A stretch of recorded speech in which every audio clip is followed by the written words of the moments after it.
Well, former Army Chief Peter Leahy says a falling sense of nationalism is largely why the Australian Defence Force is struggling to find recruits.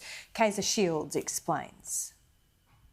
Peter Leahy has identified a decline in national pride and a dilution of an Australian identity as the main reasons why people aren't joining the Australian Defence Force. He's also cited a culture of entitlement, identity politics and victimhood as contributing factors in a paper for the RSL. The ADF is struggling with long-term recruitment. It's failed to meet its yearly target since 2012 and the shortfall is expected to be 5,000 by July. Defence has about 60,000 personnel, but it wants to reach 80,000 by 2040.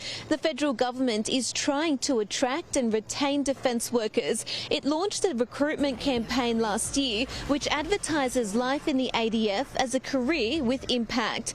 Peter Leahy says it fails to tap into the pride and values that characterise the military, including service and sacrifice.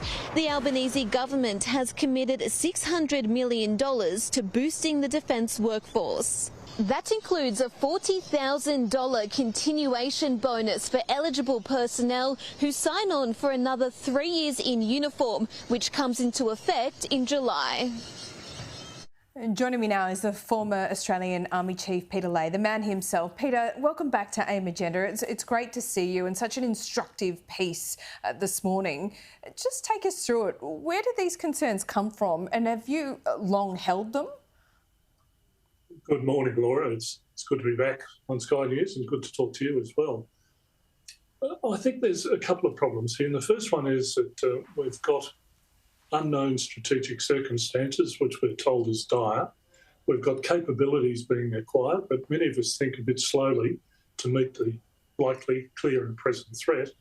And at the same time, the problem is that we're not able to recruit the numbers that we would need to meet the government's aims to be able to man and woman this new equipment.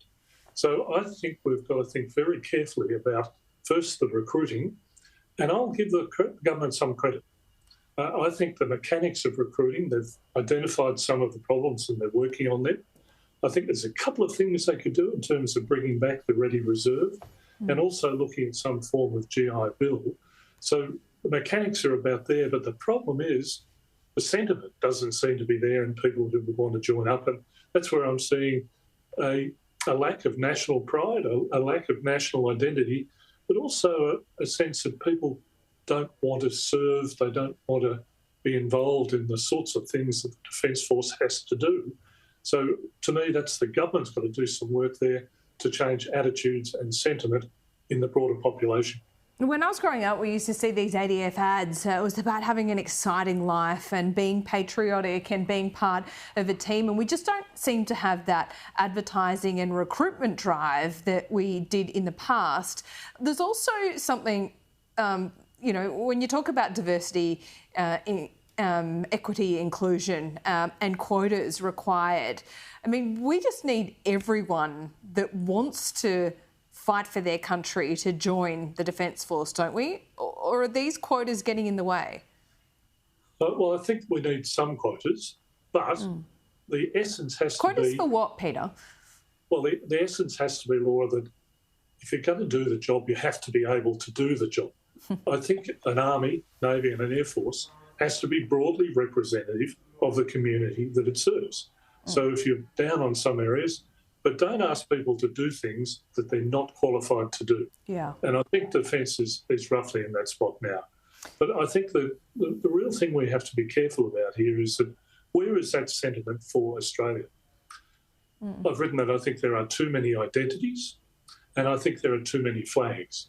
Now, I don't mean the flags of Australia and the three flags that we identify with. Of course, for 37 years, I wore one flag on my shoulder, and I think that's the important thing. But if you go to Spring Street in Melbourne and I guess somewhere in Sydney on a Friday afternoon, you'll see these protests and they're regularly scheduled and there'll be multiple flags of lots of other places. Yeah. So I think we need to focus on the Australian identity and be really careful that we're proud of Australia. And I get this sense at the moment that some people are embarrassed by Australia. I also get a sense that people are feeling a sense of entitlement. It's not about what you can do for your country, and we've all heard JFK and what he said, but it's what you can do for your country, not what they can do for you. I look at the ads for the ADF, and in some ways they look like an ad for a wellbeing retreat or their lifestyle ads. Yeah. And I think we do need to get back to what it's like in a unit where there's pride and there's tradition and there's a sense that we're here to defend this country and, if necessary, fight for it. And I'm not seeing those in the ads at the moment.